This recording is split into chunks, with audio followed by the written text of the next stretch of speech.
말씀 시편 107편 23절로 43절까지 말씀 한 절씩 교독해 올리겠습니다. 배들을 바다에 띄우며 큰 물에서 일을 하는 자는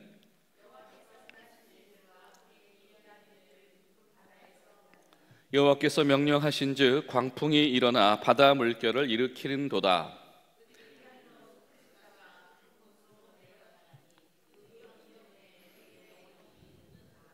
그들이 이리저리 구르며 취한 자같이 비틀거리니 그들이 모든 지각이 혼돈 속에 빠지는도다.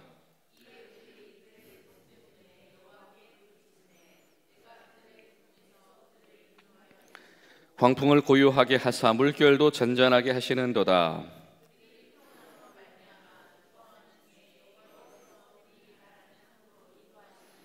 여호와의 인자하심과 인생에게 행하신 기적으로 말미암아 그를 찬송할지로다.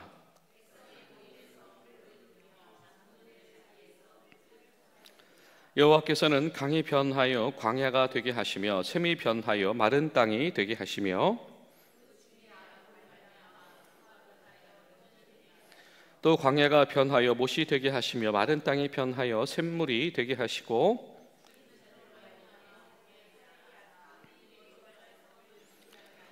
밭에 파종하며 포도원을 재배하여 풍성한 소출을 거두게 하시며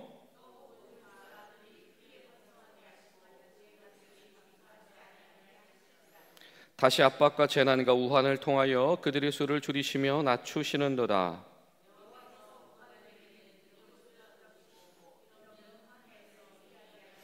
궁핍한 자는 그의 고통으로부터 건져주시고 그의 가족을 양떼같이 지켜주시나니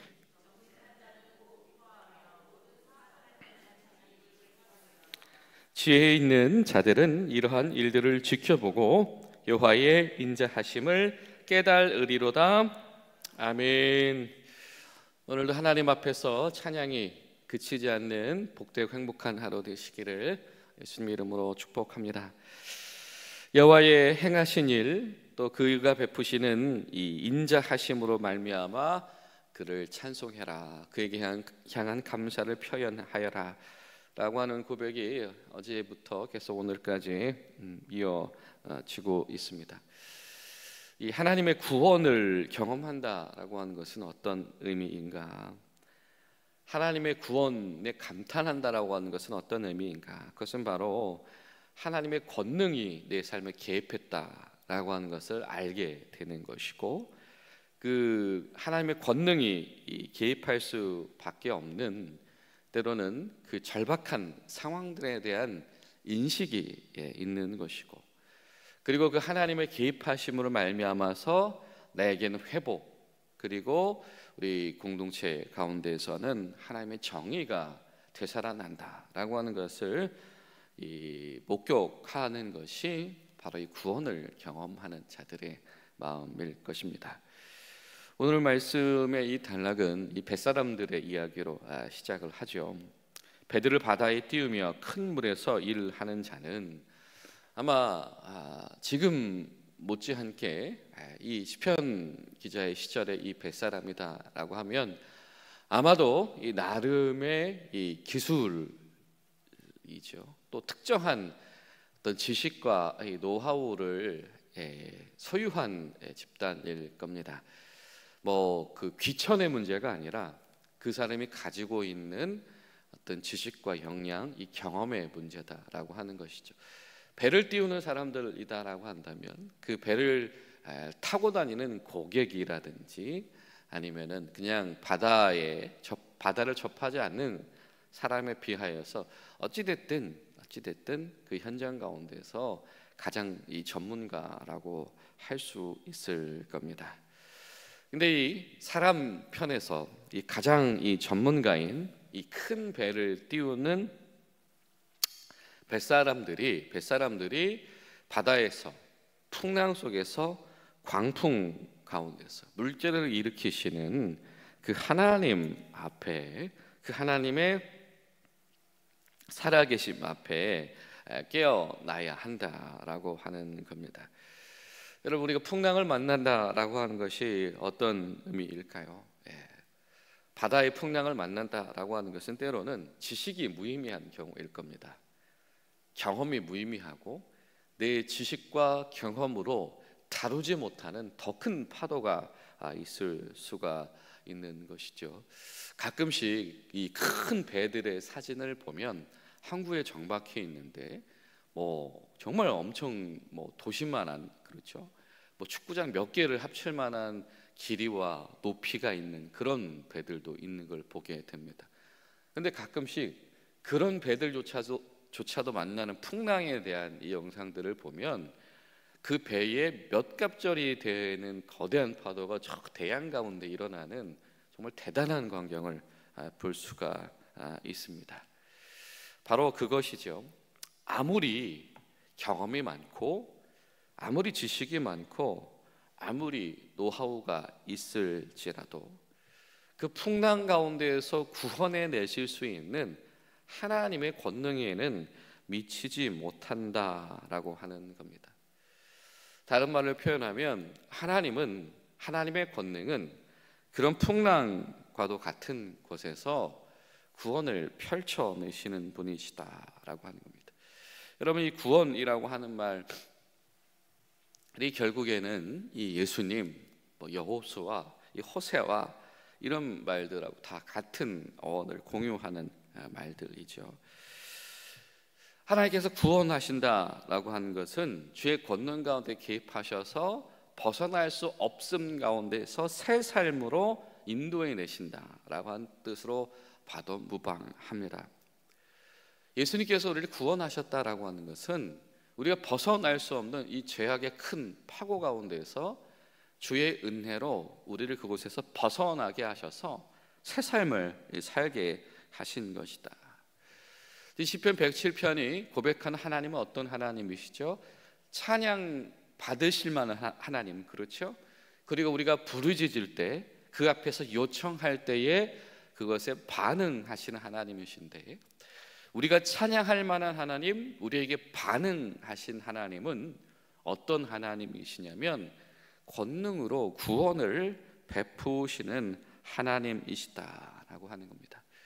여러분, 오늘 하루 우리가 기도할 때에 그 파도보다 더 높으신, 물결보다 더 위대하신 그 하나님의 권능, 그 하나님의 구원하심, 새롭게 하심이 우리 가운데서도 있기를 원합니다. 그러한 신실한 간청들이 저와 여러분 가운데 회복되어지는 은혜가 있게 되시기를 간절히 소망합니다.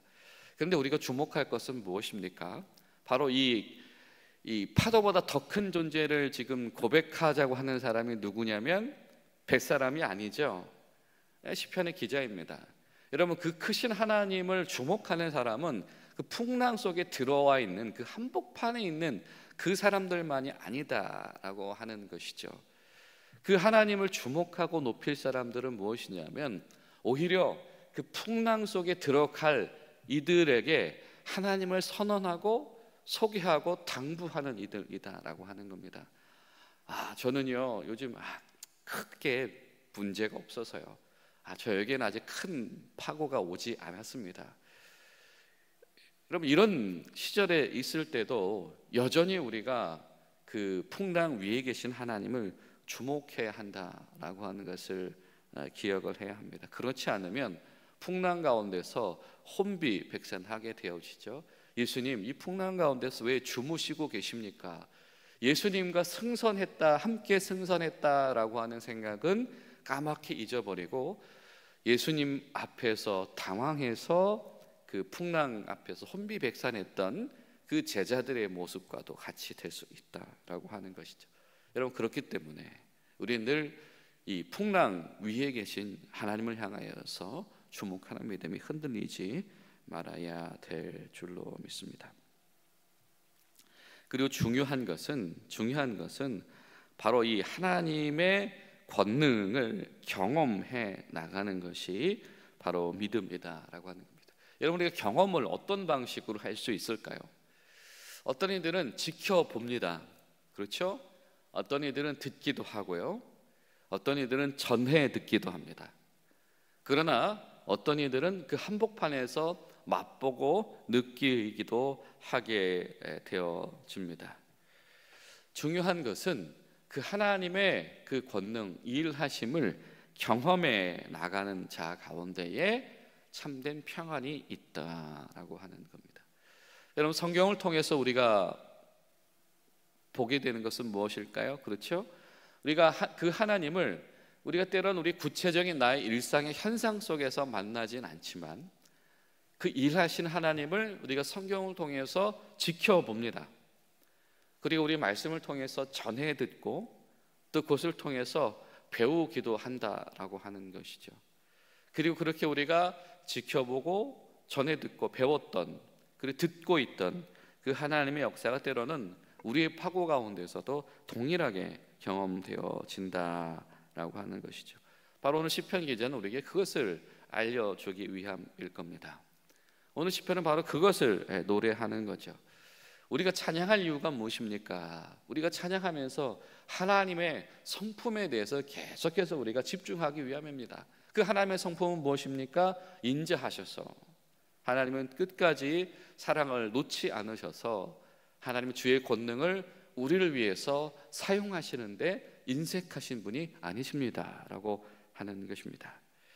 여러분, 바로 그런 우리 가운데에 계속되어지는 영성 생활이 있게 되시기를 바랍니다. 또 중요한 것 중에 하나는 무엇이냐면 하나님은 단순히 그냥 이 파도의 문제만을 해결해 주시는 분만이 아니시다라고 하는 것이죠. 그 파도 속에 들어가 있었던 그 당사자를 위로하고 회복해 주시는 분도 하나님이시다라고 하는 겁니다. 그런데 이 회복이라고 하는 것이 단순히 이전 상태로 되돌아가는 것이 아니죠. 단순히 이전 상태로 되돌아가는 것이 아니라 풍랑을 안 만났던 자가 아니라 풍랑을 만났으나 안전하게 된 자, 풍랑을 만났으나 구원을 경험한 자, 풍랑에 주는 두려움보다 더 크신 하나님을 만난 사람, 다른 말로 표현하면 새 출발할 준비가 된 사람이다라고 하는 겁니다. 여러분, 하나님의 회복은 어디를 향해 가느냐? 그것은 바로 새 출발을 향해서 간다라고 하는 겁니다. 하나님, 나 풍랑 만나기 이전으로 되돌려 주세요. 단순히 그 차원이 아니고 풍랑을 만났으나 풍랑을 만나기 이전보다 더 주님 앞에서 참된 샬롬을 누리는 것, 그럼 이것이 바로 하나님의 구원과 권능 아래에 있는 사람이다라고 하는 것이죠. 그런 사람이 이 바라보는 것은 하나님의 살아계심이 너무 감사하고 경탄스러운 겁니다. 그 하나님이 일하신다라고 하는 것이 어떤 의미인지를 깨닫게 되기 때문입니다. 때로는 풍랑이 찾아와가지고 그 풍랑 때문에 이 원망이 생길 법도 하지만, 근데 풍랑 그 위에 계시며 풍랑의 이면에 계시며 풍랑을 통해서 권능을 베푸시는 하나님을 경험한 이들에게는 하나님의 일하심, 그래서 당장은 저 악인들의 불의가 내 눈앞에서 판치는 것 같으나, 그러나 하나님은 반드시 그 불의를, 그 불공정을 바로 잡으실 분이시다. 저 큰 파도도 뒤집으시는 하나님은 그 정의롭지 못함과 그 공의롭지 못함들을 뒤집어 회복시키실 바로 그런 하나님이시다. 여러분, 파도가 무엇입니까? 물이 뒤집히는 거잖아요. 그렇죠? 또 이 물결과 파도가 어떤 의미인가요? 위아래가 막 뒤집히는 현상인 것 아닙니까? 그런데 그런 위아래가 뒤집히는 현상 같은 것도 샬롬으로 바꾸시고 통제하실 수 있는 하나님이, 하나님의 정의가 뒤집힌 상황들, 하나님의 공의가 뒤집힌 상황들, 그것도 하나님께서 다 통제해내시고 그 이후에 새 삶을 주실 것이다. 이 확신을 가지고 있는 자가 바로 오늘 시편 속에서 벳사람들에게 그 위에 계신 하나님의 권능을 주목하라라고 전하는 자들이다라고 하는 것입니다. 여러분, 우리 가운데 그런 담대한 믿음이 자리 잡게 되시기를 간절히 소망합니다. 우리의 찬양이 그냥 단순히 그냥 우리의 심미적인 영역, 오늘 기분 좋아요, 나 오늘 감정이 만족스러워요, 그래서 올려드리는 찬양이 아니라 정말 살아계신 하나님, 크신 하나님, 하나님의 살아계심으로 말미암아 하나님의 구원하시는 그 인애로우신 성품으로 말미암아 정말 구주 되신 하나님을 향한 우리 속사람의 그 신앙 고백에 근거한 멈추지 않는 찬양과 선포와 높임이 계속되어지는 그런 복된 하루 되시기를 예수님의 이름으로 축복합니다. 기도하시겠습니다. 좋으신 하나님, 저희들 오늘도 주님 앞에 섭니다. 하나님, 우리의 마음도 열어 주시옵소서. 우리의 눈도 열어 주시고 우리 입술도 열어 주셔서 우리도 파도 위에 계신 하나님, 물결 위에 계신 하나님, 권능의 하나님이시며 구원의 하나님이신 그 하나님 앞에서 새 출발하는 기대가 늘 꺼지지 않는 진실한 소망으로 하루하루의 찬양이 더 깊어지는 성도들 되게 하여 주시옵소서. 예수님의 이름으로 기도하옵나이다.